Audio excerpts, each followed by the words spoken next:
हमारे जिला के भूतपूर्व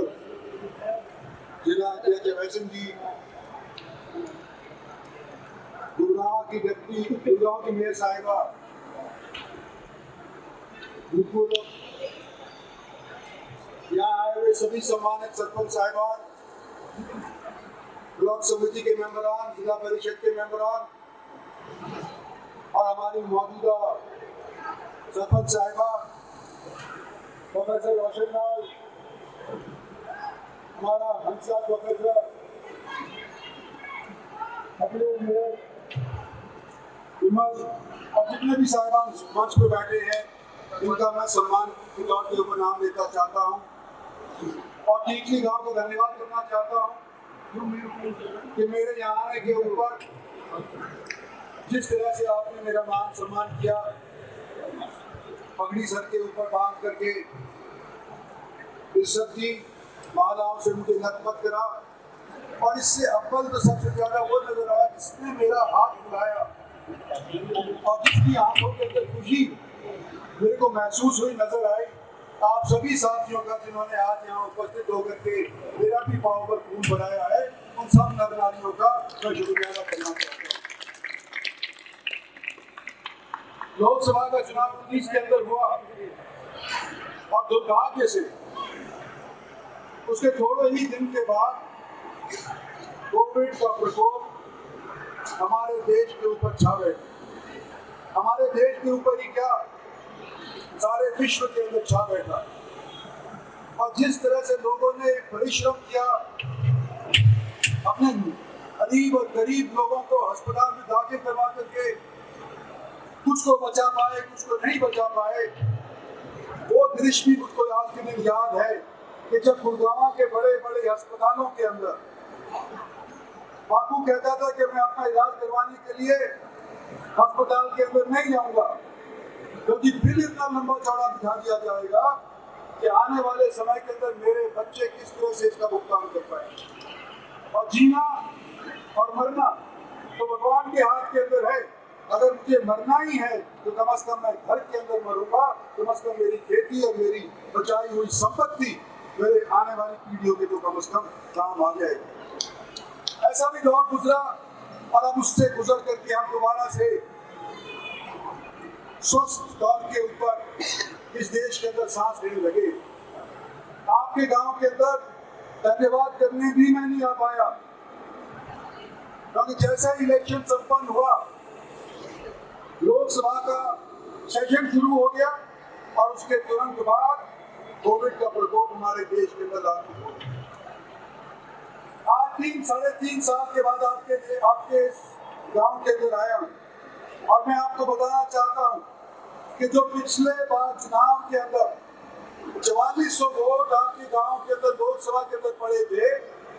उनके अंदर 3800 वोट भारतीय जनता पार्टी की झोली के अंदर और के निशान के ऊपर और मैं बतौर प्रत्याशी के तौर के ऊपर मेरे पक्ष के अंदर पड़े। उसके लिए सभी का मैं धन्यवाद करना चाहता हूँ।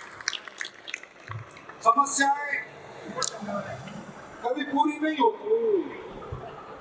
एक पूरी होती है तो दूसरी समस्या सामने आ जाती है। आज मुझे बड़ी खुशी से ये कहना पड़ता है कि अभी सरपंच साहिबा आपके गांव की बोल रही थी, हमारे रेवाड़ी जिले की बूंदरगुडाल की रहने वाली, आम तौर के ऊपर जो गांव के अंदर बहू आती है वो जल्दी से लोगों को डांट नहीं सकती, पर इसने आपके मांग रखते हुए यूपी साथ साथ आपके गांव को कह दिया कि कम से कम जब मैं मांग रही हूँ तो तालियां तो बजाओ। और क्योंकि इसने इतनी मेरी दिखाई और क्योंकि आप लोगों ने इनको छूट देते भेजा और क्योंकि ये मेरे जिले से ताल्लुक रखती है तो मैं इसकी मांगों के ऊपर एक बार आपकी शुरुआत करना चाहता हूँ। एक तो सबसे पहले मांग रखी इन्होंने, स्कूल के अंदर केवल 8 सब्जेक्ट की टीचर है और बाकी टीचर आपके स्कूल के अंदर नहीं है। तो ये हमारे को हरियाणा सरकार को, एजुकेशन विभाग को लिखना पड़ेगा और कोशिश करेंगे कि आपकी ये भरपाई पूरी हो। जहाँ खाली रिक्त स्थान है पढ़ाने के टीचर्स वालों के, उनको पूरा लिखने के लिए मैं अपनी तरफ से बात भी करूंगा और चिट्ठी भी लिखूंगा, और जो चिट्ठी लिखूंगा उसकी नकल मैं आपके सरपंच साहिबा को भी भिजवा दूंगा। दूसरा, स्कूल के अंदर एक ग्रुप फील्ड नाम की एक कंपनी, अभी मेरी चर्चा हो रही है, वो कहते हैं हम CSR का पैसा लगाना चाहते हैं। हालांकि आपकी मांगों के अंदर वो शामिल नहीं है, लेकिन स्कूल के अंदर भी जो भी आप और करवाना चाहें, सरपंच साहब, सरपंच साहब, अगर कुछ और करवाना चाहें CSR के माध्यम से, तो वो कहता है स्कूल के अंदर इसको भी करने को तैयार है CSR के पैसे से। कहाँ हो व्यक्ति, ये आपको बैठने वाले क्या आप पहचान लो, ये सरपंच साहब को मिलो, आपसे एक बार बात हो जाएगी। आपका बहुत बहुत धन्यवाद कि आपने ये ऑफर किया है गांव के अंदर काम करने के लिए, आपको कहने के लिए आपका बहुत बहुत गांव के मेन बस स्टैंड से लेकर सीनियर सेकेंडरी स्कूल वाला रास्ता बहुत जर्जर है, इसको ठीक करवाया जाए। कभी जिला परिषद के सदस्य से भी बात हो रही थी, उनके CO से भी बात हो रही थी, और हमने ये तय किया है कि कुछ पैसा एक बार एस्टिमेट लगाया जाए, कुछ पैसा जिला परिषद की तरफ से, डिस्ट्रिक्ट प्लान की तरफ से तजवीज होगा, और कुछ पैसा अगर वो नहीं पूरा कर सके तो मैं अपने एमपी लैंड फंड की तरफ से दूंगा। तो शुरुआत करने के लिए आज 25 लाख रुपए रास्ते के वास्ते में अपने मुंह से अनाउंस करता हूं। एस्टिमेट जब लग जाएगा, कितना पैसा जिला परिषद से ले पाएंगे, कितना पैसा हम डिस्ट्रिक्ट प्लान से ले पाएंगे, ये आने वाली बात है, लेकिन कम से कम कहते हैं ना, well begun is half done. तो आधे रास्ते के लिए, शुरुआत के लिए मैं अपनी तरफ से 25 लाख रुपए की लैंड से देता हूँ। ग्राउंड वाटर, हमारे दक्षिणी हरियाणा का ये दुर्भाग्य है कि हमने सबसे ज्यादा इंडस्ट्रीज को जगह दी, पनाह दी। आज कोई रोहतक जाके इंडस्ट्री नहीं लगाता, कोई हिसार जाके इंडस्ट्री नहीं लगाता, लेकिन दिल्ली से चलोगे और राजस्थान की बॉर्डर तक, शाहजहांपुर खेड़ा तक, आप देखोगे जगह जगह के ऊपर इंडस्ट्रियल स्थापित हो गए। जहाँ खेती बाड़ी हुआ करती थी वहाँ इंडस्ट्रियलाइजेशन हो गया, और वहाँ पर स्थानीय बच्चों को नौकरी मिले नहीं भी मिले, इस चीज की चर्चा अनेक दिनों से हमारे सामने है।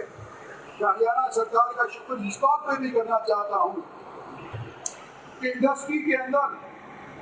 अगर किसी को नौकरी मिलनी है तो प्राथमिक तौर के ऊपर, रिजर्वेशन के तौर के ऊपर, जिस गांव की, जिस जिले की धरती के ऊपर इंडस्ट्री लगी है, वहाँ के बच्चों को प्राथमिकता मिलनी चाहिए। ये हरियाणा सरकार ने निर्णय ले चुके हैं। लेकिन जहाँ इंडस्ट्री लगी है, नहर के पानी से उनको पर्याप्त पानी नहीं होता, और ट्यूबवेल लगा करके जितना खेती बाड़ी के लिए पानी इस्तेमाल हुआ करता था, उससे अव्वल पानी को खींच करके अपनी इंडस्ट्री के लिए इस्तेमाल करती है। तो ये समस्या सिर्फ टीकली गांव की नहीं है, टीकली गांव के आसपास के गांव की नहीं है, ये सारे दक्षिणी हरियाणा सबसे पहले है, और उसके बाद सारे हरियाणा। भारत सरकार की तरफ से एक योजना बनी है जिसके अंदर जो पुराने हमारे जोड़ हुआ करते थे या वाटर बॉडीज हुआ करते थे, उनको दोबारा से रिवाइव करके और उसके माध्यम से पानी को रिचार्ज करने के लिए हर एक महकमे को हिदायत दी गई है, हर एक मंत्री को हिदायत दी गई है, MP को हिदायत दी गई है। और मैं अपनी तरफ से आपसे रिक्वेस्ट करने जा रहा हूँ कि और भी कहीं आपको ऐसी वाटर बॉडी नजर आती है जिसमें गंदा पानी जाने लग रहा है, जो 2 एकड़ से अव्वल दायरे के अंदर खड़ी हुई है, तो उसका गंदा पानी निकाल करके और उसमें स्वच्छ पानी डाल करके हम भीतर का, नीचे का, जमीन के स्तर के नीचे का पानी का स्तर बढ़ाना चाहते हैं। आज के दिन ये खुशी हो रही है मेरे को अनाउंस करते हुए कि मेरे लोकसभा क्षेत्र के अंदर लोगों ने और एडमिनिस्ट्रेशन ने मिलना तय करके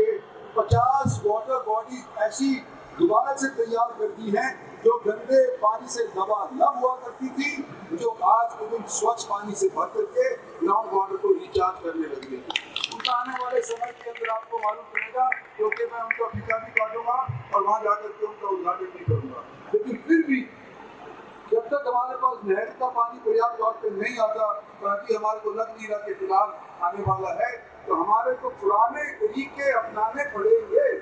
हमारे को जैसे पहले बावड़ी हुआ करती थी, जिस तरह से जोड़ हुआ करते थे, उसके ऊपर दोबारा से हमारे को अपनी नजर दिलानी पड़ेगी। ये मैं आपको कहना चाहता हूँ। फिलहाल पानी की क्या समस्या आपकी हल हो सकती है, ये मैं आपको, ये हमारे पास डॉक्टर साहब के पास फिर से महकमा आ गया, डॉक्टर बनवारी लाल के पास से महकमा आ गया है, बादल से MLA हैं और मंत्री हैं, उनसे मैं बातचीत करके इस गांव की पानी की समस्या को हल करवाने के लिए कोई न कोई स्कीम निकालूंगा। चिकित्सा, गांव की डिस्पेंसरी को PHC बनाया जाए। गुड़गांव एक इलाज का हब बन गया है। मानस है, फोर्टिस है, वेदांता है, अनेक और बड़े बड़े अस्पताल हैं, जिसका शुरुआत में मैंने जिक्र किया था। लेकिन इस हब के अंदर अपना इलाज करवाने के लिए गांव वाला आदमी इतने पैसे खर्च नहीं करता, कोई दो राय। अरब से आएंगे, अरबी आएंगे, कोई बाहर से आएंगे, वो तो हजारों करोड़ों रुपए खर्च कर सकते हैं, क्योंकि उनका तेल का सामान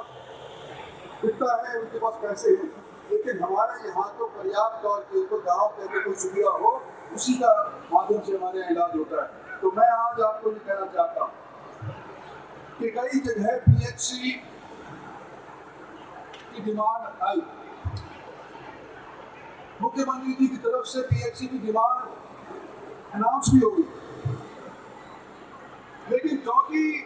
गुड़गांव इस तरह इस तौर पे बढ़ रहा है, एक इंच की जमीन बहुत कीमत है, तो PHC के लिए कई गांव जमीन नहीं दे पाए। अब मेरा ये प्रश्न है आपसे, गांव वालों से और सरपंच से, क्या आप जमीन दे पाओ?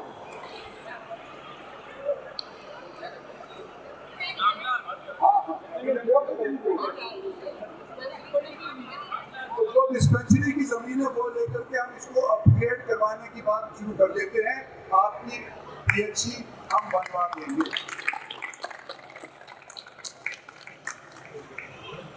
स्टेडियम भी एक ऐसी मांग है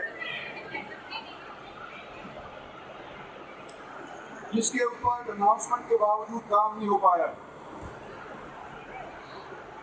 कि 2-3 गांवों के अंदर इस बात के ऊपर बात है, एक वजीराबाद के भी लोग बैठे यहाँ पर, उन्होंने बताया उनका भी काम शुरू नहीं हुआ है। इसको हरियाणा सरकार से बात करनी पड़ेगी, इसके बारे में भी मेरे संज्ञान में, मैं इसका संज्ञान ले लिया है, इसके बारे में चर्चा करेंगे और स्टेडियम के ऊपर काम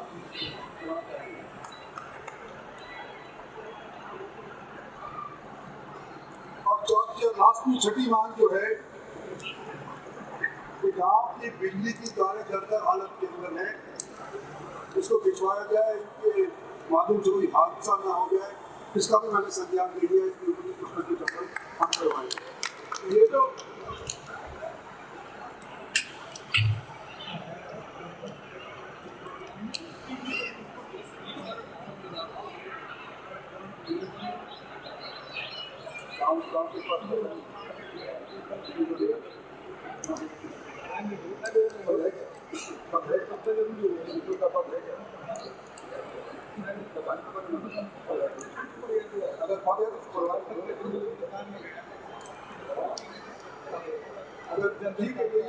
हमारे ब्लॉक समिति के सदस्य कह रहे हैं कि सुपर की आवश्यकता है, चौथी राशि की आवश्यकता है। ये तो आपकी मांगों की बात गई। आज कुछ कामों का उद्घाटन हुआ है, आने वाले समय के अंदर जो मेरे पास 7-7 साल बचा है, इसके अंदर मैं चाहता हूँ कि ये सारी बातें जो मैंने कही हैं ये पूरी हो। कुछ सरकारी कर्मचारी यहाँ बैठे हैं, कुछ मेरे हिमायती यहाँ पर बैठे हैं, और मैं उनसे ये भी दरखास्त करूँगा आपसे कि जो काम कहीं पर ही मैंने अनाउंस किए, अगर उसके ऊपर काम नहीं हो रहा और आमतौर के ऊपर जो भी कोई काम होता है, जब तक उसकी पूछ पकड़ के लटक नहीं जाओगे ना, तब तक वो सिरे नहीं चढ़ता है। तो ये सारे के सारे काम शुरुआत करने के लिए तो 1 महीना 2 महीना तो मेरा ध्यान रहेगा, और बाद के अंदर इसका मेरा ध्यान हट जाएगा। तो ये याद दिलाना आप लोगों के जिम्मे है, ताकि मैं इनको पूरा करवा सकूं कि अगली बार जब मैं वोट मांगने आऊँ उस टाइम पे लोग यूँ नहीं गए कि तुमने स्टेज पे खड़े होकर के ये कहा था और ये काम अधूरा रह गया। तो इसको मुकम्मल करवाने का प्रयास। इसी शब्दों के साथ आप लोगों से बातचीत होने का फिर से एक अवसर मिला, रूबरू हो गए, कई दिनों के बाद हुए। आप लोगों ने आकर के मेरी शान बढ़ाई, आप लोगों ने आकर के मेरे को इज्जत बख्शी। आपका बहुत बहुत धन्यवाद। जय